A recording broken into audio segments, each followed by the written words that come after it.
They've joined forces in the interests of the arts. Reverend Dr. Bob Fillier and Community Arts Council Executive Director Sean Farrell first talked about the idea of creating a 250-seat music hall in the Trinity United Church downtown during a Hub Arts Roundtable. And it was the Reverend who first floated the idea.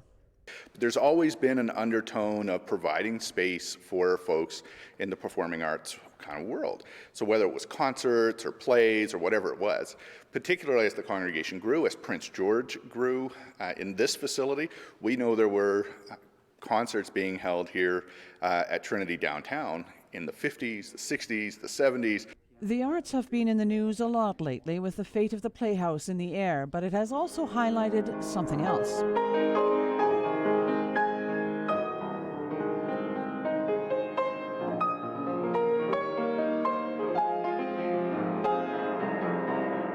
There's a huge growing arts and culture community in Prince George, and a lot of people are now realizing that this has been kind of running under different guises for a while, and it's bubbling over.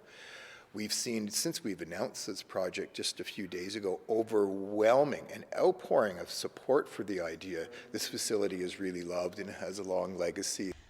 The plan is to renovate the chancel, or the stage in the church, to make it more acoustically pleasing, not that the acoustics aren't great already, and increase stage space as well as improve sightlines. And so we've moved the pipe organ. It's still connected, it still works, we've just moved it.